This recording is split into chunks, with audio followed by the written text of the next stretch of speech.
Hey everybody, I'm Mike Miller with the Herald Times. Columnist Jeremy Price, back in the saddle again here at Assembly Hall. Yes, Been a while, man. When was the last time it we were has here? been. Kennesaw State, Kennesaw right before State, Christmas. yes, the Bah Humbug game. Oh gosh, let's not go there. Sorry I mentioned that. But it seems like so long ago. Good It Lord. does. I mean, we've had a bowl game, we've had 2 conference games, and a whole lot else going on. Back here for a 59-58 Indiana victory over Wisconsin. A pretty special night here at Assembly Hall. No students, but a whole lot of folks here who came to see both Indiana open up the conference season and pay tribute to the 1976 team. Many of the players from that team were here tonight. 9, 9? to be exact. 9 to be exact, okay. Really, all the starters. Yeah. Jim Cruz was here. There were a lot of guys. Yeah. The key guys you would think of from that team, I think, for the most part. I think the only other real notable guy might have been, I don't think Jim Wisman wasn't here. was about the only. I think he lives in Spain, I heard. I think that was the most. That was probably the one really significant guy that wasn't here. Other than that, The gang was here. The gang was here. Well, except for Bob Knight. But Except you for Bob. know how that goes. That's probably never going to happen. yeah. But that was actually really cool. We got to hear from those guys reminisce about that season, about their really the build-up to that season prior to the game. The collection of them were all over at Cook Hall on one of the practice floors, just kind of talking through that season, some of the key moments, the key games, just the relationships formed. And really, of that group, it was really kind of cool to see Scott May here. Sounds like he was maybe a last-minute decision to actually come through to this, but slowly but surely, it seems like some of these guys are starting to bridge kind of back to the university, back to the program. In recent years, you've seen some more guys come back, more guys from that group kind of come back, and especially most recently, you've seen guys like Scott May, Quinn Buckner was here. Really, the whole group was here, and it was honestly really, really cool. Way before my time, but really cool to hear those guys kind of talk and really just explain how special of a group that was from the inside out.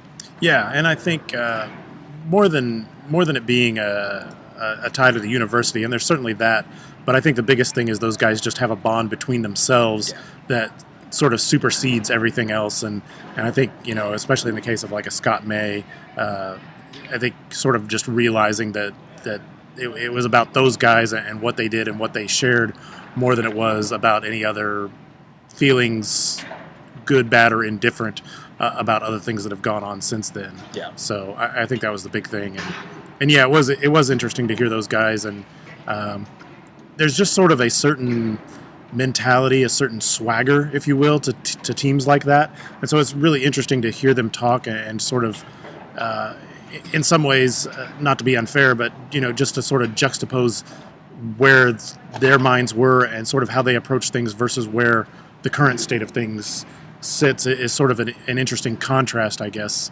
That when you go back and look at it that way, there's still a gap to Indiana regaining that elite level that it had back in those days. Yeah.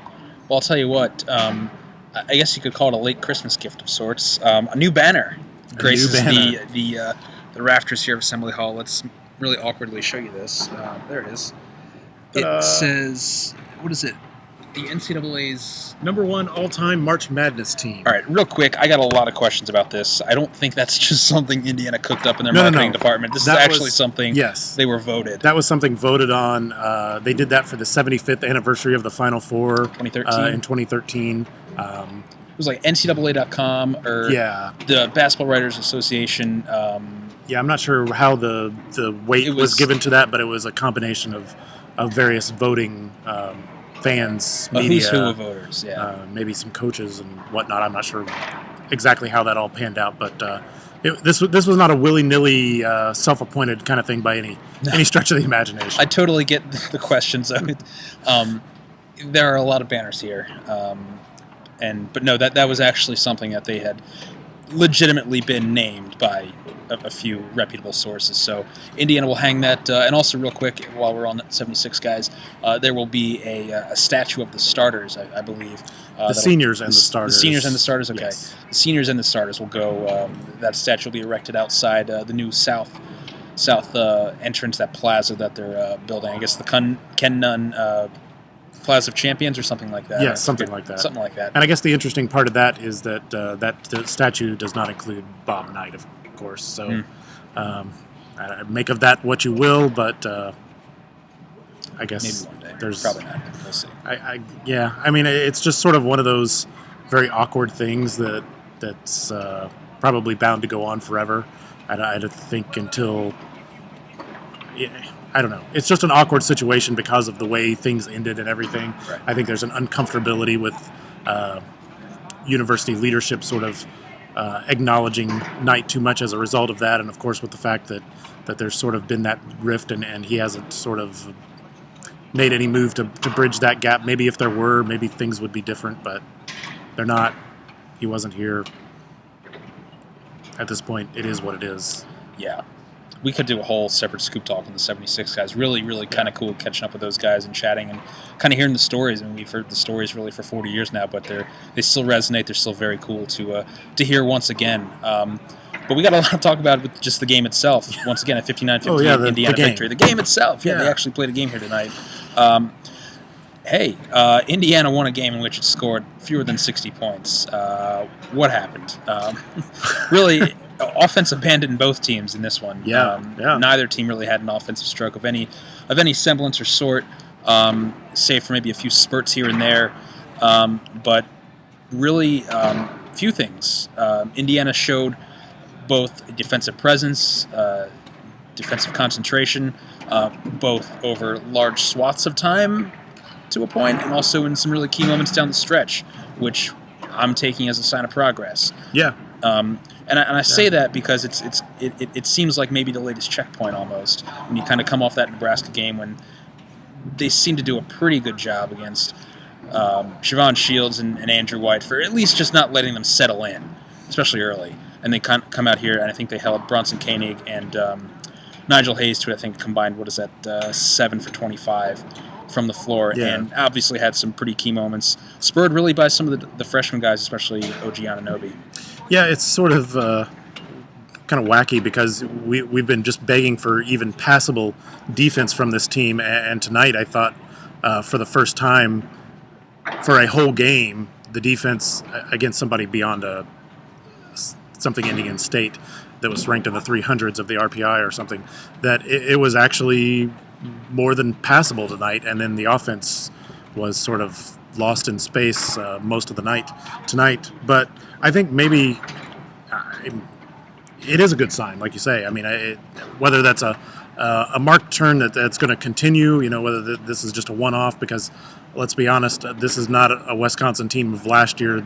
No. This Wisconsin team does not have anywhere near the firepower of last year's Wisconsin team by any stretch of the imagination, and frankly didn't look very good. I didn't think, by and large, maybe I'd given them too much credit, but I think they even looked worse than I anticipated, to be honest with you. But nonetheless, Indiana took advantage. They've showed progress, and like you said, the freshmen really stepped up big. OG Anunoby, really third straight game in the Big Ten. I don't know that he did a whole lot against Kennesaw, but had that really good stretch against Notre Dame in the Crossroads Classic. And really since then it continues to come on, make a difference offensively and defensively. Yeah. Joanne Morgan I thought was really good defensively tonight, very active. And then of course Thomas Bryant, really good at Nebraska, really good in the first half tonight. Not much of a factor offensively in the second half. But as he himself pointed out in the post-game press conference, part of that was sort of the concentration that was on him in the second half, and it did open up some things for some other people in the long run. So 3 freshmen stepping up, making progress. And it's with the James Blackman injury, it sort of has forced those guys into bigger roles, because now you've had to shift Anunoby and Troy Williams a little more to perimeter minutes, so that opens up some inside minutes for Morgan. Puts more of an onus on those guys, but those guys also bring more of a defensive presence. There's more of a hunger defensively with those guys, and I think that's a change that actually could prove beneficial in the long run. I mean, there's no doubt that Indiana's offense is damaged by the lack of Blackman, but I think if it changes the trajectory of the defense for this team, that can actually prove to be a plus in the long run. Yeah, absolutely. Offensively, like we mentioned, another uncharacteristic offensive performance. Although honestly, turnovers are becoming a pretty consistent concern with this team. 19 tonight, 10 in the first half, led pretty substantially to that 28-24 first half deficit. Johnson, Farrell both had 5 turnovers.